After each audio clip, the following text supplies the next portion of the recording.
Let's see. So I accidentally went on stream here. Accidentally went live. So if anybody's here, we can watch the rest of it together. Last inning here. 9th inning. Yankees are up 8-7. They could actually break their losing streak. Hopefully. I don't know who in the world they have coming in the 9th, but my guess it's going to be Chapman. So it'll be a little bit of a stressful 9th inning. And I think we watch it together. Whoever's on with me. Some folks will be waiting until the end of the game, and I was doing the same thing. I was trying to edit it and make it later, but I accidentally went live. So my apologies there, but we could watch it together here if you want. And yo, Emmanuel, you know what, Aaron? I don't know. I mean, well, it's because he's being paid a boatload of money to be closer. That's why he's coming in. So. But I figured, yeah. So just so you know, I accidentally went live. So I didn't mean to do that. I was trying to make it a little bit later to wait until the game ended. But since we're on here together now, we could just watch the end of it. So, and we're coming into the bottom of the 9th now. Gardner just struck out. So hopefully we'll be able to celebrate this win together here, which would be really nice. Really, really nice. Aaron, I mean, yeah, I mean, at this point, like, let's see, they've already used like 6 pitchers here. Yeah, like 6 pitchers. So it's the Yankees have been using so many pitchers that like Chapman's like the only guy left. Honestly, Brady came in. He had a little bit of an issue, but he got through it, and I think it's pitch clean, run, but yeah, he got through it.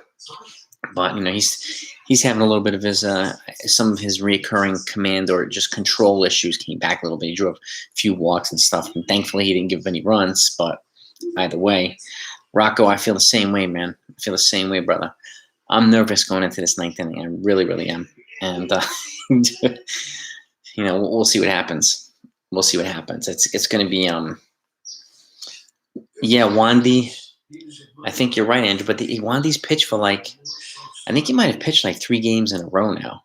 If I have to go back and look, but it's been several games in a row. So I think Boone doesn't want to use him. Raymond, exactly. They got to win this. Chapman has to just throw a good inning and shut these guys down. Can't have another, Pete Alonso walk-off home run or something. We just can't have that. You can't have it. It would be a disaster of epic proportions. So we'll hope this happens. We'll watch it together, and we'll see what happens. Emmanuel, thank you. Same to you. I mean, you guys beat us pretty good yesterday. Today's actually been a good game. Some really good baseball on a significant day. So I'm glad this was a good baseball game. So the back and forth, the big inning for the Yankees, the comeback for the Mets, it's been good. And I just wish the Yankees wouldn't use so many pitchers. I wish Kluber was able to go a little further. He had I think 80-something pitches or almost close to 90 pitches through 4 innings, which is why he didn't come back out. So we need more length out of the starters, man. We just do. And it looks like Cole is ready to come. He'll be back. If I'm hearing correctly, around Tuesday, he'll have another start. So, they did call up Michael King, and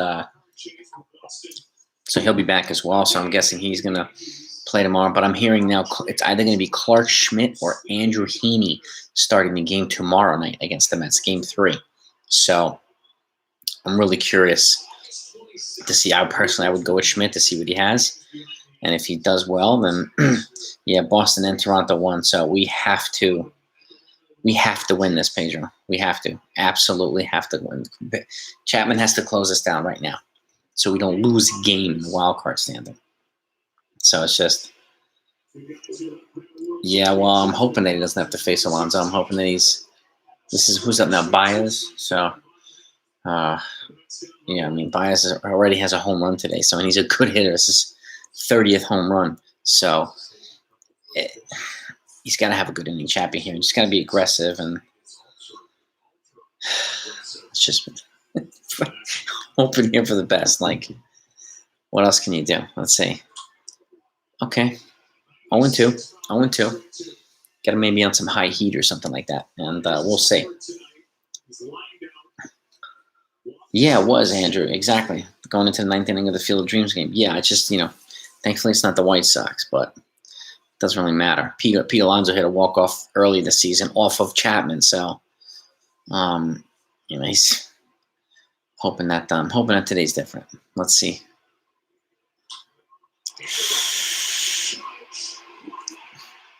We got a catch by Judge. Nice. Rob Baez of an extra base hit right there. 2 home runs and that master catch right there, baby. One down. Oh, man. Good replay here.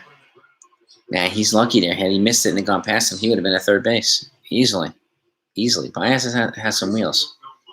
So Judge is definitely the player of the game, Pedro. 100%. 2 home runs today, just clutch hitting today. He needed this game. He really did. He really, really did need this game. Oh my God. This is nuts. All right, we got 2 down. Who's up next here? Who do we have up? J.D. Davis. All right. Pinch hitting, J.D. Davis. Daly, what's up, buddy? Yes, you're right. This is definitely Chapman's ultimate test. He's got to get through this, man. Like, he's got to get through this. Let's see. Can't get all wild now, start walking dudes. Just get through the damn inning. Let's close this game out, please. Ridiculous catch by Judge, Rocco. And that was I'm just glad he caught it, man. I'm glad he caught it. So, yeah, 1 down, 2 to go, man. Daly, I'm right with you, brother. Hopefully we win this.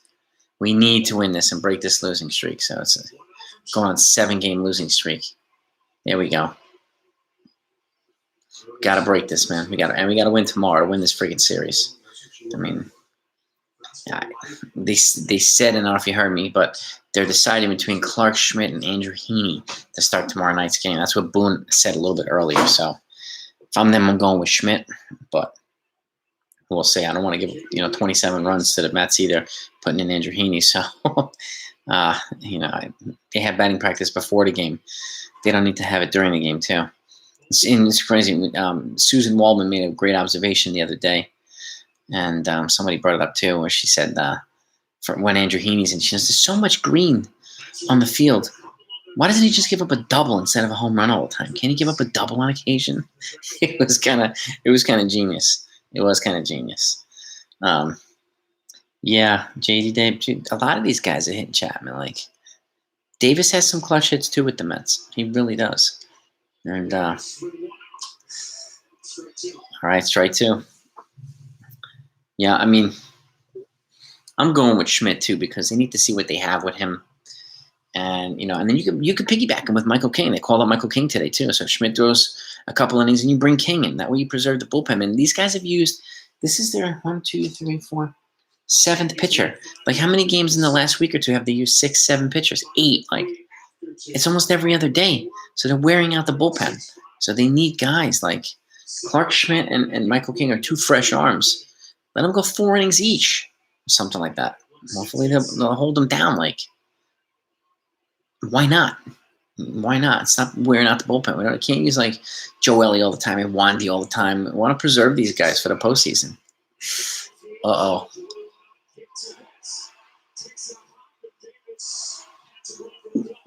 Ground rule double for Davis. Ground rule double. It's kind of a cheap ground rule double, but it's a ground rule double. So let's hold off here. Let's see. I mean, I would give Schmidt the start too, because if he pitches well, then we might have a long relief guy for the bullpen, and which I would do. We need more long relievers in the bullpen right now, so we do, to protect the starters and to protect the short inning relievers. We do. So Swamp plug, man. It's a great question. I don't know. I mean, early this season, the first half of the season, he was throwing 103, just mowing people down. He had a 0 ERA almost through the first half of the season. Now it's like 3.7 or something like that. It's so that means it's oof, foul ball. That means since then it's been like 7 or 8 ERA. No, yeah, you got that right, Daly. 100%. 100%, man. 100%. All right, let's see here. Hair on my neck is standing up here. We have collective group agita here, so let's see what happens. Oh, man. This is stressful. Daly, well said, man. The bad normal pitcher is a good Heaney. 100%, dude. 100%, brother. Strike 2. Okay. It's like these fastballs he's throwing there, I mean, it's still 97, 98 miles an hour, but they don't have the movement they had earlier this season. And, they don't have the location that they had earlier this season either. He was mowing dudes down with high 100, 203 in the perfect spot. Now, they're catching up to all of his stuff. And he abandoned that splitter that he came up with. Like, that was nasty. He's throwing way too much off-speed stuff. So it's curves and sliders and all this other stuff. And, let's see what we got here. Come on, man. Come on. Yeah. Oh, shit. Got away. Got him out of first base. But Baez is over third now. Is it Baez? Whoever. No, J.D. Davis. 2 outs, but there's a runner in third. So 2 outs, runner in third. I'll take that. All right. I just got to get this one last out. I mean, like, he went from Chapman to Crapman. And I'm hoping he goes back to Chapman again. So we'll see. Let's just get one more out here, man. One more out. Higgy is that was a great play by Higgy. I mean, that was a rough, tough pitch. So that would have been a tough pitch to block anyway. And but I'm glad he hustled to it and got him out of first. I really am. It was pretty close too. Pretty close. Yeah, and I don't think Sanchez would have made that play either. Sanchez is a better arm, but I don't think he would have gotten to the ball as quickly. So Sanchez does have a cannon for an arm, though. So that was a good time for the splitter. Yeah. Rizzo's clutch too, man. I mean, he's made some clutch defensive plays today. He really has. All right, let's see what we got here. And McCann's up. McCann hit that home run earlier, so. Oh, God. And that's catcher, man. That was the splitter. I mean, that got him out, so, I mean, and it had a lot of movement. He abandoned it for a good while now, and I'm glad he threw it here, Daly. I really am. I really, really am, man. Come on. 2-0, right? Yeah. Sanchez, I would have pulled Sanchez right out of the game. After that ridiculous, unacceptable play, I would have went out and said, "Oh, what's going on here? Blake's coming out to look at Chapman. Is something wrong with Chapman now?" Or they're just having a conference, okay.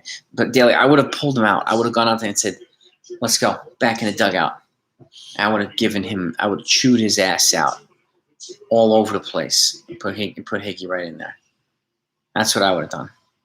Yeah, I like Blake too, Ron Plug. I mean, he's done wonders with Tyon. He's done some good with Nestor Cortes. Like, he's done some good stuff, man.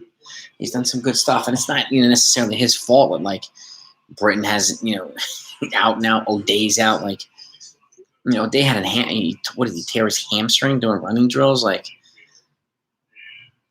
Britton obviously is out for most of next year too, because they added UCL surgery to his initial surgery, so it became like a partial Tommy John.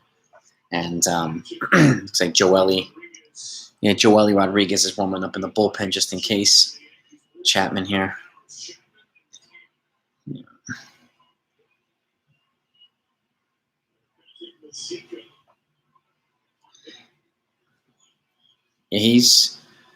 Blake still has some improving to do in the game. Oof. I don't debate that one daily, but he has done a lot to make average pitchers significantly improve. And like Tyon and Cortes are prime examples, and even some of these guys in the bullpen. So Licky's having a good year, 2.8 ERA for the season. He's had a pretty quietly good year.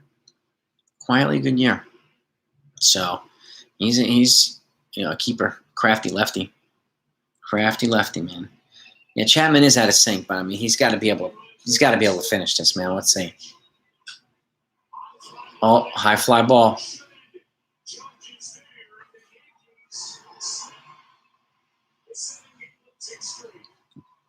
Yankees win, baby. Yankees win. Snap the streak. Judge player of the game. Hands down. Ah, God. Let's breathe. Collective exhale for all of us. Yeah, I mean, Clay Holmes was average. Yeah, Wandy wasn't great. Joely weren't great. And he's gotten a lot out of these guys. And this is the thing, like, his skill set is good. He's a younger, more dynamic, and he uses a lot of different things. So to get a lot out of pitchers, and it's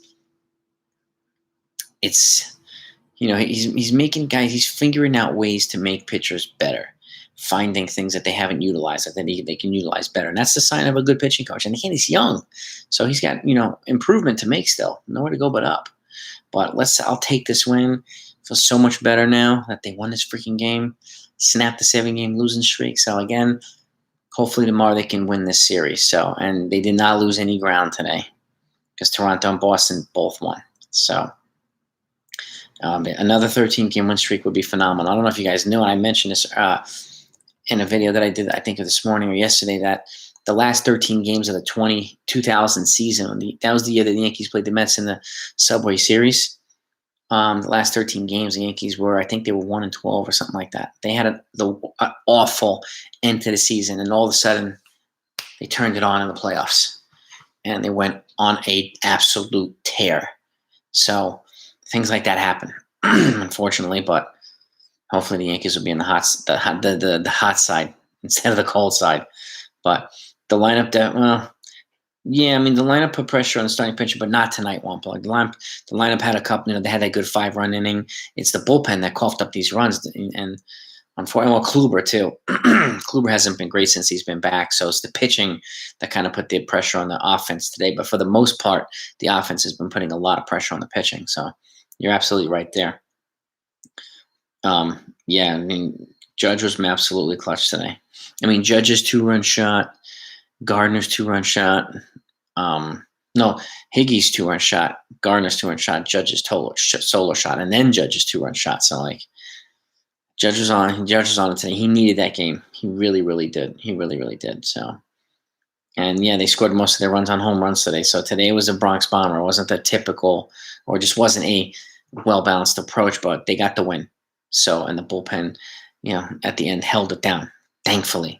So the middle relief struggled a little bit today. But Kluber was better, but he's still not great. He's not anywhere close to being good, But he had 6 strikeouts, 2 walks today, so he was a little bit better. He had some good movement on some of his off-speed pitches, and he was at like almost 90 pitches through 4 innings, so he wasn't efficient. And I mean, I'm hoping he gets another start or 2 to try to round himself into shape. But if he doesn't, I don't see him being on the postseason roster, at least for the divisional series, or the wild card, or whatever it is. Yeah, I mean, I don't know if he'll be back daily to ace level, but a couple more starts. I mean, he's a crafty vet. He's been around, and I think he will improve. If he can get to the point where he'll throw 5 or 6 innings a little bit more effectively, then I can see him being in one of the playoff series. Yeah, Aaron. Well, Corbin Burns. So Milwaukee had a combined no-hitter tonight. Burns threw 8 innings, struck out 14, and then Josh Hader came in and threw a 9th inning, and for a combined no-hitter of Cleveland. And I think Cleveland's been no-hit like 3 times this year, something like that's crazy. But yeah, congratulations, Milwaukee. Burns a great game, and Josh Hader for cleaning out the ninth no-hitter this year, even though this was a team effort. Yeah, 20th anniversary, 9/11. I remember that day vividly, man, being from New York. I lost a good friend that day. He was an electrician I went to high school with. He was working on the maybe the 100th floor that day, and the plane hit under him, and he didn't make it out, unfortunately. So they found his remains like months later, and that was pretty bad, pretty bad. But I remember seeing it. It was just that was a pretty rough day. Yeah, I mean, Deborah. Yeah, I mean, I wish Judge was a little bit more of a vocal leader, but that said, I mean that's what we have Rizzo and other people for too. But he came up big time today. We needed that, Deborah. We needed that 100%. So, I hope that he continues to produce. And even Stanton's been getting some key hits opposite field, singles and doubles. Like he's been getting a lot of key hits too. So I'm hoping that they both continue to produce. And I hope Gallo finds his rhythm here at some point before the postseason as well. And he needs to get hot at some point, and he hasn't done that yet. And it is a great day to get the W for the Yankees, man. On this day, yeah. By the Battle of New York, the Yankees won today, so I'm happy about that. I really am. And I was actually at the game at Yankee Stadium, the World Series against the Diamondbacks, when President Bush threw out the first pitch. I was at that game with my mom, and I'm not a fan of Bush, but that was a pretty cool moment to see the president of the United States throwing out the first pitch at Yankee Stadium. That place was electric. And I used to have season tickets to old Yankee Stadium. I've been to a lot of games at the new Yankee Stadium. The old Yankee Stadium was just more kind of scrappy and feisty. And I've never heard anything as loud as the old Yankee Stadium ever. It's so much louder than the new Yankee Stadium. And I've been lucky enough to be to a lot of special games there, and that place was pumping that night. It was ridiculous, and it took 2 hours to get in just because of all the Secret Service and security. But yeah, I mean, condolences to all the families that lost loved ones that day.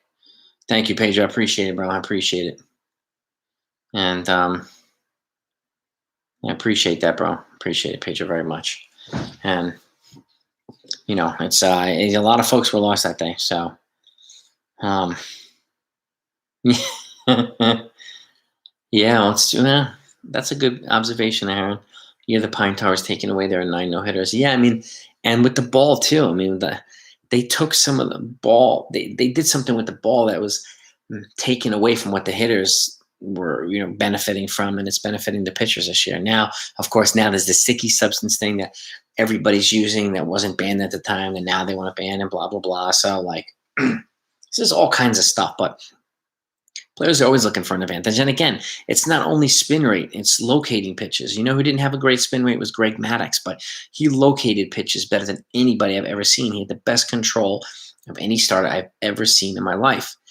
And he didn't throw hard, throw maybe 90, but that guy he won 330 plus games.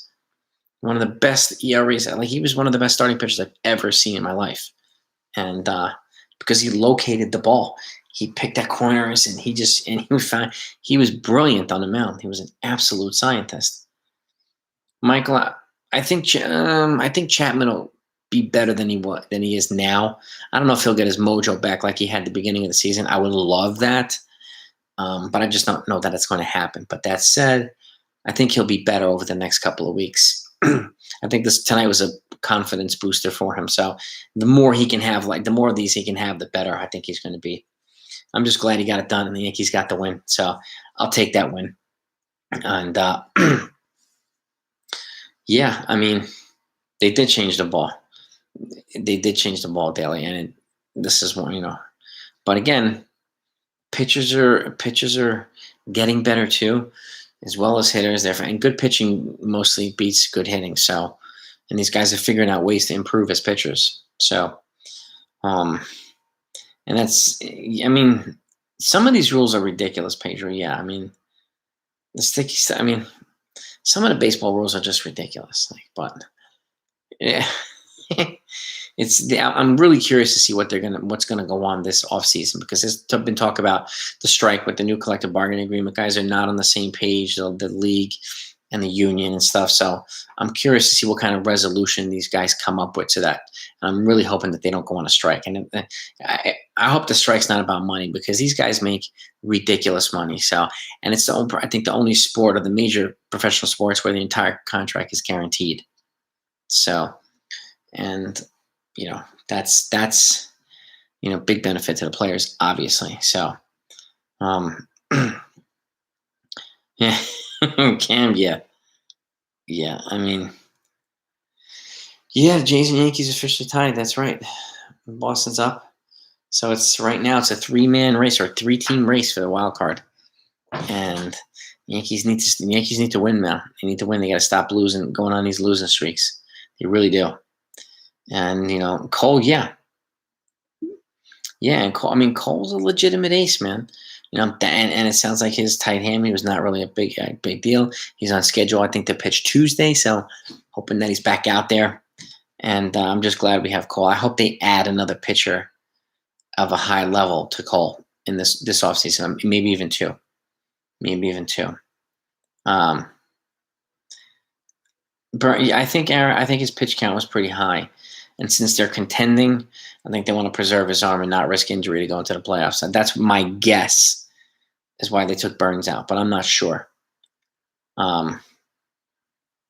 Yeah, I mean, Indians, no hit 3 times, man.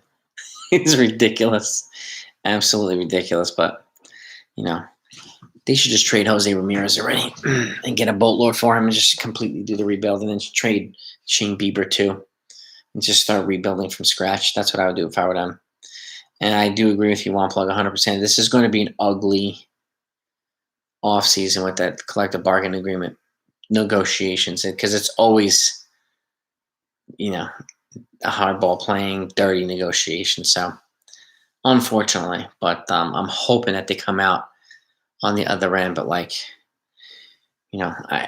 know they're talking about the different threshold levels of salary cap. They want to lower it to the first level, I think, at 180 million instead of 210 million. They're also trying to incorporate a floor of 100 million. So each team has to have at least $100 million payroll. So I know that's one of the things that they're working on. And they're working on some other stuff too, DH in the National League, Universal, and blah, blah, and a bunch of other things. So I'm really curious to see what they agree on. But if these guys can't figure out a way to come to a compromise, and why are you going to have another work stoppage? We just missed a half a year because of, a plague. And you really want to go back to a strike now because of, are they not making enough money? Is $35 million not enough? I don't know. I kind of would adopt the NBA model where no more than 4 years for a contract. Now they could pay you a boatload. These guys are getting $45 million a year. I'm close to 50, but it can't be any more than 4 years. And that's it. That's the max contract. And that's an attractive proposal in my opinion. But the Yankees, these, Correa and Seager, they're probably going to get 10-year deals this offseason. So, and it's going to be for ridiculous money. And those types of deals hamstring teams. They do, in my opinion. And obviously, it's Jacoby Ellsbury contract hamstrung the Yankees. The A-Rod, started to hamstring it, but he did win a couple MVPs here. He's got a ring too. So, and despite his steroid suspension for the year, he did come back and played pretty well for a couple of years. So I'm hoping that the Stanton contract also helps get us a ring, so that it doesn't seem so ominous afterward. Because when he's healthy, he performs pretty high, actually. So, well, that's the thing, Daly. Minor league, increasing minor league pay would be great, actually. Would be really great. That's a great idea. I mean, the floor, this is the problem. This is the problem I have with revenue sharing. You have teams with high payrolls like the Dodgers and the Yankees are giving away a large portion of the profits to these low payroll teams, and they're not even using it to increase payroll. They're not investing in players. They're doing all this other crap, which is one reason I think they're proposing this $100 million floor, to make sure the teams at the bottom are actually investing in players and not just ridiculous stuff like luxury jets and luxury boxes, like all this crap. Like, invest in players, man. And that's what I know that's part of the argument, part of the battle. So no, it's not all of it, but I see the logic in the floor. But I like what you're saying about paying minor league players more, because that's a great idea, and I agree. Each level in the minor league should be. I mean, there's no reason AAA players should be making 25 or 30,000 a year. It's just how you gonna. And then they're already traveling on the bus and stuff, and like, I do know when you get your call up to the major leagues, when you're up there, you're getting major league minimum, which is like so your base salary goes from like 30,000 to like 500 while you're up here. But the thing that does last the whole entire year is their health insurance. So if they get called up even for 2 days, 3 days a week, they get Major League Baseball level health insurance for the entire season. I got a good friend of mine who's married to a former baseball player, a Major League Baseball player. So got a lot of the like details with regards to that stuff. So that's a pretty cool perk. But I would be paying the minor leaguers more, especially those up at the higher levels. And I know like some of them are on guaranteed. When they get drafted, they get these ridiculous signing bonuses and blah blah blah. And some of them, but not all of them. But and this is where like the whole arbitration, whole years of control thing. Like, I think something needs to be done about that. Like, guys are hitting free agency at 28, 30. They should be able to hit it much earlier. And that's why I'm not a fan of like holding guys back and not calling them up, because you want to get that extra year of control. I'm not a big fan of that stuff too. Like, if you have young kids who can play at the major leagues, let them play, man. Let them play. It's Robbie Ray franchise. I mean, Robbie Ray and or Carlos Rodon. They both kind of figured out their control issues. Rodon is represented by Boris. I don't think Robbie Ray is. So, but either way, both of them are going to get paid. And they're both pretty young, so if there's a way to get both, I would do that if I were Cashman. I really would. And I mean, it's Pedro. Yeah, I mean, they're never going to reduce like the ticket. Like the majority of revenue that comes to a baseball team is ticketing, merchandise, concessions, and parking, and they make boatloads of money on all four of them. So I can't see them lowering ticketing prices anytime soon, because that's going to be hell. I mean, it already costs. It's like a Broadway show in New York. If you take your wife and your two kids, you're spending like $1,000 to go see a show. It's almost the same. If you want good seats at a baseball game, it's pure insanity how expensive these things are. Ridiculous. Yeah, franchise, he does, man. I mean, we got to add as much pitching as possible in this offseason if I were the Yankees. I'm working on my one of my videos I'm going to be doing is just thinking about some strategic moves this offseason for the Yankees. And I'm putting that out tomorrow morning, so I think you'll enjoy that. We'll do some specific moves and trades and stuff like that. So you guys let me know what you think about that one. I think you'll enjoy it, and it's pretty informative. So, but the Yankees have a lot of work to do this offseason. They really, really do. And I mean, don't be surprised if they shop Gio or Urshela either. Don't be surprised. So I really don't. If they're smart, at the very least, entertain offers for him and Voit and Judge and a couple of these other guys, and at the very least see what you can get for them. And and it's, I mean, I don't like that, Pedro, because Yankees players that are still like 27, 28 years old, and they're still in the freaking AAA, and these guys could be contributing to the major league level, and it's just don't make any sense. And then you have the Juan DeFrancos of the world in Tampa and the Vlad Guerreros. They're all up here 22. The Yankees don't need expensive free agents at every position. They need a combination of these things. So, and it's, let's stop signing guys like when they're 30 years old. It's great. Let's get some of these young dudes, man. Franchise, I mean, yeah, if there's a way Judge would take big money for 3 years, I'd be all over it. Personally, Judge, I mean, if I were them, I would have extended Judge 3 years ago and he was 28, and given him a 6 to 8 year deal then instead of one at 32. It's just not going to be, I don't think it's going to be starting. And keep in mind, when he becomes less versatile and he has to transition to DH, Stanton has 5 more years here. He's going to be blocked by Stanton. So where the hell is Judge going to play if he can't play the outfield?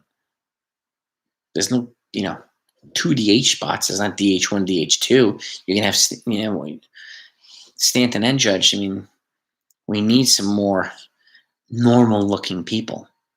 Like, me, like I'm 5'10", 175. We need some, and they're not, Judge and Stanton are just behemoths. They're huge men. So we need some average-sized players, too, to balance things out. We need some contact hitting. We need some run manufacturing, base stealing, like all different types of stuff. Fundamental baseball. And, yeah, man. Pedro, it's crazy. When I went to and again, I'll give you an example. I went in 2009.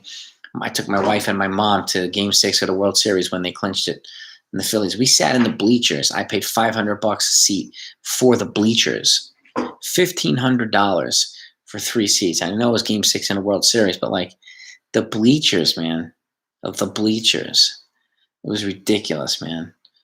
Absolutely ridiculous. Just ridiculous. I mean, and there was like my wife's a Phillies fan, so there was almost an altercation at the end of the game when some Yankee fan stuck a camera in my wife's face and kind of was kind of harassing her, and then my mom was there and the argument with them, and then like it could have gotten ugly. Thankfully, it didn't get ugly. So, but it's that type of stuff, especially the bleachers where the crazy people are. And she was like one of 2 Phillies fans in the bleachers. So, and I remember too, Jimmy Rollins riling up the people before that series started. He said they were going to sweep the Yankees in the World Series, and if they felt generous, they'd let the Yankees win 1 game. Well, that's all you need to rile up the crazies here, And the Yankees beat them 4 games to 2. So they made him pay for that one. So he made him shut his mouth. And we enjoyed a nice parade down the Canyon Heroes that year. So that was phenomenal. But yeah, I mean, holding a player back to get an extra, yeah, exactly. Especially when the player can contribute to the team. I thought the goal was to win. Like, why the hell are they holding guys back if they want to win? But Alan, yeah, I mean, you're right too. Like the Yankees go through so many relief pitchers. It's like 100 every year. It's nuts, man. It's absolutely nuts. That's a great observation. Excuse me. It's so true, man. Like 8 pitchers tonight. I mean, Kluber only went 4, so I get like why, but even when they bullpen a game, it's just that's why guys like Clark Schmidt and Luis Severino and Mike King, they gas can throw, go out and throw 3 innings, 4 innings, and do stuff, but they don't do that enough. They don't. But anyway, guys, it's getting pretty late actually. Yeah, it's after 12. So I appreciate all you. You're the best. And go enjoy the rest of your night. And let's do a post-game live discussion tomorrow. Hopefully the Yankees will win that one. So talk to you guys next time.